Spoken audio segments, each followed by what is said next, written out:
पिछली क्लास में हमने आप लोगों को बताया था फ्रक्टोज के भौतिक गुण। फ्रक्टोज पढ़ाया गया था, फ्रक्टोज बनाने की विधियां बताई गई थी। फ्रक्टोज बनाने की विधियों के बाद बताया गया था फ्रक्टोज के भौतिक गुण। फ्रक्टोज के भौतिक गुण हो गया था। आज हम बताएंगे आपको फ्रक्टोज के रासायनिक गुण, रासायनिक अभिक्रियाएं कि फ्रक्टोज किस तरीके से रासायनिक अभिक्रिया करता है। तो हेडिंग डालिए फ्रक्टोज के रासायनिक गुण। रासायनिक गुण, केमिकल प्रॉपर्टीज ऑफ फ्रक्टोज। हमने बताया था फ्रक्टोज एक कीटोहेक्सोज है। कीटोहेक्सोज का मतलब समझते हैं, इसमें कीटोनी समूह उपस्थित होता है। हमारी बात को ध्यानपूर्वक समझिए। फ्रक्टोज एक कीटोहेक्सोज है, मतलब इसमें क्या होता है, कीटोनी समूह उपस्थित होता है। और कीटोनी समूह उपस्थित होता है इसलिए इसको कीटोहेक्सोज बोला जाता है। रासायनिक गुण के अंतर्गत सबसे पहली अभिक्रिया पढ़नी है आप लोगों को एसिटिक एनहाइड्राइड या एसिटिल क्लोराइड के साथ अभिक्रिया। पहली अभिक्रिया पढ़नी है कौन सी आपकी, एसिटिक एनहाइड्राइड, एसिटिक एनहाइड्राइड और किसके साथ अभिक्रिया, एसिटिल क्लोराइड के साथ अभिक्रिया, एसिटिल क्लोराइड से अभिक्रिया।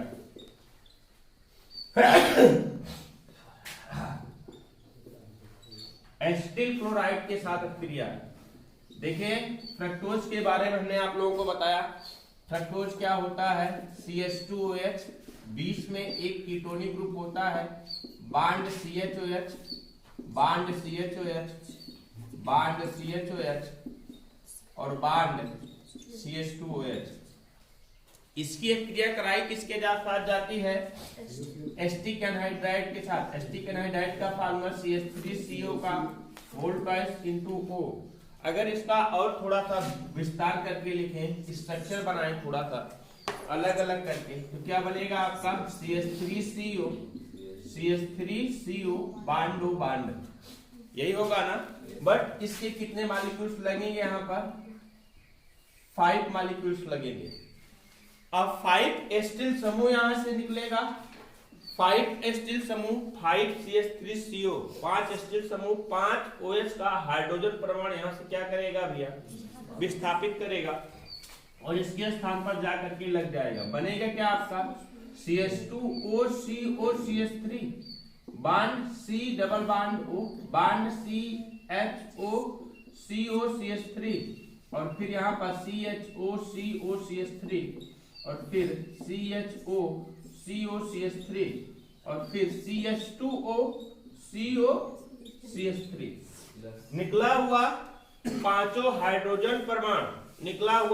हाइड्रोजन परमाणु CH3COO इसके साथ जुड़ करके H का निर्माण कर लेगा। मतलब बनाएंगे क्या, 5 CH3COOH। इसका नाम क्या होगा, फ्रक्टोज पेंटा एसीटेट। आपको पता होना चाहिए कि ये है क्या, CH3COO मतलब एसीटेट है। एसीटेट का 1, एसीटेट का 2, 3, 4 और 5। अब तक था फ्रक्टोज। फ्रक्टोज के साथ में एसीटेट समूह जुड़ गया, फ्रक्टोज के साथ में एसीटेट समूह जुड़ गया, इसलिए इसको बोलेंगे क्या हम, फ्रक्टोज पेंटा एसीटेट। क्या कहेंगे, फ्रक्टोज पेंटा एसीटेट कहते हैं। पेंटा एसीटेट का निर्माण होता है, सॉरी ग्लूकोज नहीं, हाँ, फ्रक्टोज पेंटा एसीटेट का निर्माण होता है। फ्रक्टोज पेंटा एसीटेट का निर्माण होता है। यह अभिक्रिया क्या प्रदर्शित कर रहा है, यह अभिक्रिया यह प्रदर्शित करता है कि फ्रक्टोज के एक अणु में कितने हाइड्रॉक्सी समूह उपस्थित हैं, 5 हाइड्रॉक्सी समूह उपस्थित होते हैं। अच्छा ये बताइए, हमने अभिक्रिया तो एसिटिक एनहाइड्राइड के साथ करा दिया, अब आप एसिटिल क्लोराइड के साथ करा सकते हैं कि नहीं करा सकते, करा सकते हैं ना। तो एक अभिक्रिया इसको नोट करिएगा, इसके बाद आप खुद से फ्रक्टोज की अभिक्रिया एसिटिल क्लोराइड के साथ करा करके फिर नीचे वहां पर लिखिएगा क्या, स्टार लगा करके। ये उपरोक्त दोनों अभिक्रिया यह प्रदर्शित करती हैं कि फ्रक्टोज के एक अणु में कितने हाइड्रॉक्सी समूह, 5 हाइड्रॉक्सी समूह उपस्थित होता है। कितने हाइड्रॉक्सी समूह, 5 हाइड्रॉक्सी समूह उपस्थित होता है। अगला देखिए, ये तो हाइड्रॉक्सी समूह की अभिक्रियाएं थी। यहां जानिए ये रिएक्शन जो थी फर्स्ट टाइप की अभिक्रिया थी, और ये कौन सा था आपका, शांत रेडी, हाइड्रॉक्सी समूह की अभिक्रिया थी ये, हाइड्रॉक्सी समूह की अभिक्रिया थी, हाइड्रॉक्सी समूह की अभिक्रियाएं थी ये, है ना। अब आपको पढ़ना है कार्बोनिल समूह की अभिक्रिया। किसकी अभिक्रिया पढ़ना है? कार्बोनिल समूह। कार्बोनिल समूह का मतलब क्या? बांड, CO बांड ना, इसे क्या कहते हैं हम? कार्बोनिल समूह कहते हैं। तो कार्बोनिल समूह की उपस्थिति का निर्धारण करने के लिए दो चीजों के साथ अभिक्रिया कराई जाती है, एक तो हाइड्रोजन साइनाइड के साथ और एक हाइड्रॉक्सिलेमीन के साथ। हाइड्रोजन साइनाइड के साथ अभिक्रिया कराते हैं और दूसरा हाइड्रॉक्सिलेमीन के साथ अभिक्रिया कराते हैं। देखिए किस तरीके से लिखिए, सेकंड नंबर बी नंबर डालिएगा, किसके साथ अभिक्रिया? कार्बोनिल समूह के साथ अभिक्रिया, कार्बोनिल समूह से अभिक्रिया। कार्बोनिल समूह से अभिक्रिया किस तरीके से होती है? आइए देखते हैं कार्बोनिल समूह के साथ अभिक्रिया किस तरीके से होती है। कार्बोनिल समूह के अंतर्गत फर्स्ट अभिक्रिया पढ़ना है किसके? HCl से अभिक्रिया। HCl से अभिक्रिया, HCl का मतलब क्या? हाइड्रोजन साइनाइड से अभिक्रिया। आपको पता होना चाहिए, फ्रक्टोज की मैं बात करता हूं तो फ्रक्टोज होता क्या है? CH2OH bond CO bond CHOH का होल थ्राइस और बांड क्या आपका? CH2OH, यही होगा ना। इसको हम कार्बोनिल समूह को कार्बन डबल बॉन्ड ऑक्सीजन करके दिखा देते हैं कार्बोनिल समूह। इसकी अभिक्रिया HCl के साथ करा देते हैं, HCl के साथ करा देते हैं तो एक बार यहां से ब्रेक हो जाएगा और O और H बना लेगा OH समूह और Cl समूह इसके साथ इधर जाकर के जुड़ जाएगा और प्राप्त हो जाएगा क्या? CH2OH bond bond OH bond CH bond CHOH का होल थ्राइस और बांड क्या? CH2OH। क्या यहां पर हाइड्रॉक्सिल समूह ने अभिक्रिया किया? बोलो, हाइड्रॉक्सिल समूह ने अभिक्रिया किया? नहीं किया। सिर्फ किसने अभिक्रिया किया?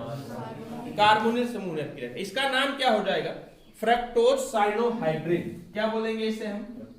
फ्रक्टोज साइनोहाइड्रिन बोलेंगे। क्या बोलेंगे इसे हम? Fructose cyanohydrin. ये तो फर्स्ट रिएक्शन थी। अगली अभिक्रिया आप लोग को जानना है किसके साथ अभिक्रिया? हाइड्रॉक्सिलेमीन के साथ अभिक्रिया। हाइड्रॉक्सिलेमीन के साथ अभिक्रिया होती है तो किस तरीके से अभिक्रिया होती है? सेकंड रिएक्शन डालिए यहीं पर तुरंत। कौन सा? हाइड्रॉक्सिलेमीन का फार्मूला क्या होता है? NH2OH, NH2OH से अभिक्रिया। हाइड्रॉक्सिलेमीन के साथ अभिक्रिया, हाइड्रॉक्सिलेमीन के साथ अभिक्रिया होगी ठीक इसी टाइप की होगी। क्या होगा? CH2OH bond C double bond CHOH का होल थ्राइस और बांड क्या आपका? CH2OH। ये फ्रक्टोज है। फ्रक्टोज की अभिक्रिया किसके साथ करा देते हैं? हाइड्रॉक्सिलेमीन के साथ करा देते हैं, NH2OH के साथ करा देते हैं। जब NH2OH के साथ करा देते हैं तो यहाँ से H2O निकल जाएगा, H2O निकल जाएगा और NOH जाकर के सीधा सीधा इसके साथ जुड़ जाएगा और प्राप्त क्या हो जाएगा आपका? CHOH CH2OH bond C double bond NOH और बांड CHOH का होल थ्राइस और बांड क्या? CH2OH और प्लस क्या? H2। इसका नाम क्या हो जाएगा? Fructose auxin. क्या बोल देंगे इसे हम? फ्रक्टोज ऑक्सिन का निर्माण होता है। तो ध्यान से देखिए आप लोग यहाँ पर, जब हमने हाइड्रोजन साइनाइड के साथ अभिक्रिया कराई तो भी किसके साथ अभिक्रिया हुआ? कार्बोनिल समूह के साथ अभिक्रिया हुआ। और जब हमने NH2OH हाइड्रॉक्सिलेमीन, ध्यान दीजिएगा NH2OH का मतलब क्या है? देखिए हमने यहाँ नाम भी नहीं लिखा है तो नाम जरूर जान लीजिएगा क्या है? NH2OH हाइड्रॉक्सिलेमीन, है ना। हाइड्रॉक्सिलेमीन के साथ अभिक्रिया कराते हैं तो फ्रक्टोज ऑक्सिन का निर्माण होता है और दोनों अभिक्रियाएं कार्बोनिल समूह के साथ ही होती है। देख लीजिए चाहे तो यह अभिक्रिया क्या प्रदर्शित करता है? ये अभिक्रिया यह प्रदर्शित करता है, दोनों अभिक्रियाएं यह प्रदर्शित करता है कि फ्रक्टोज के एक अणु में कितना कार्बोनिल समूह? एक कार्बोनिल समूह उपस्थित होता है। कभी क्वेश्चन बने कि सिद्ध कीजिए या सिद्ध कीजिए कि फ्रक्टोज के एक अणु में एक कार्बोनिल समूह उपस्थित होता है, या प्रमाणित कीजिए कि फ्रक्टोज के एक अणु में एक कार्बोनिल समूह उपस्थित होता है। यह क्वेश्चन ऐसे बनता है कि फ्रक्टोज के एक अणु में एक कार्बोनिल समूह की उपस्थिति का निर्धारण कीजिए, उपस्थिति का निर्धारण कीजिए। तो कुछ मत करिएगा, सीधा सीधा HCl के साथ अभिक्रिया कराइएगा और फिर H2OH के साथ अभिक्रिया कराइएगा और फिर लिख दीजिएगा नीचे क्या कि उपरोक्त दोनों क्रियाओं से स्पष्ट होता है कि फ्रक्टोज के एक अणु में एक कार्बोनिल समूह की उपस्थिति होती है। क्वेश्चन और बना था पीछे, हमने बताया था कि ग्लूकोज में भी ऐसे बना था। ग्लूकोज में भी ऐसे बना था, वहां पर एल्डिहाइड समूह की उपस्थिति का निर्धारण करना था, और यहाँ पर किसके कीटोनिक समूह की उपस्थिति का निर्धारण करना है। ये तो था कार्बोनिक समूह की था क्रियाएं। एक अलग से क्रिया पढ़नी है यहाँ पर, कीटोनिक समूह की क्रियाएं। हेड डालिएगा, कौन सा पढ़ना है आप लोगों को, कीटोनिक समूह की क्रिया।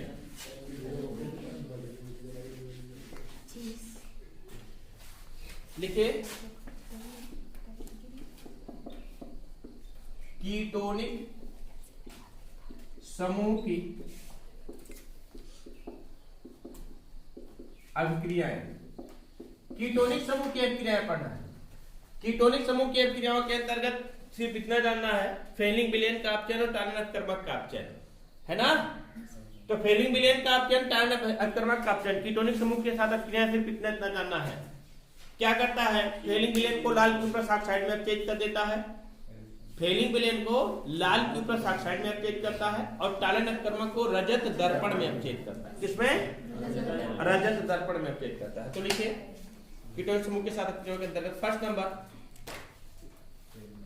फर्स्ट नंबर लिखिए, फेलिंग विलयन का अपचयन, फेलिंग विलयन का अपचयन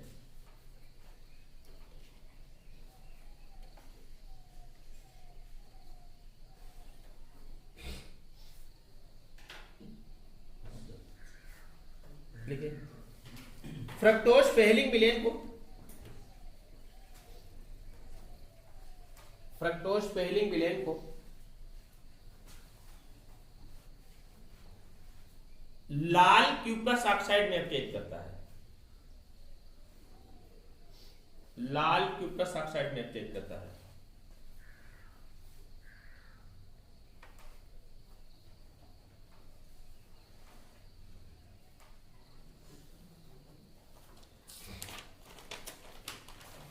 अगले टालन अभिकर्मक का अपचयन,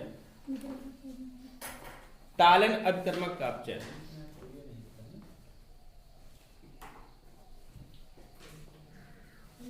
टालन अभिकर्मक का अपचयन लिखिए। फ्रक्टोज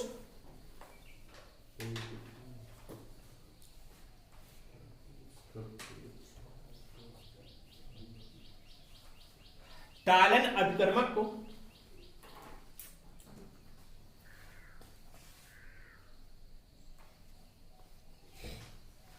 रजत दर्पण में अपचयित करता है,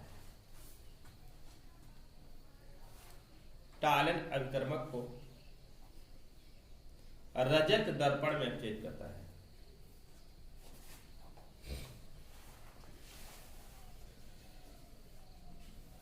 अब पढ़ना है आप लोगों को फ्रक्टोज का ऑक्सीकरण, ऑक्सीडेशन ऑफ फ्रक्टोज। फ्रक्टोज का ऑक्सीकरण कल बताया जाएगा, उसकी रासायनिक अभिक्रियाएं कल बताई जाएंगी।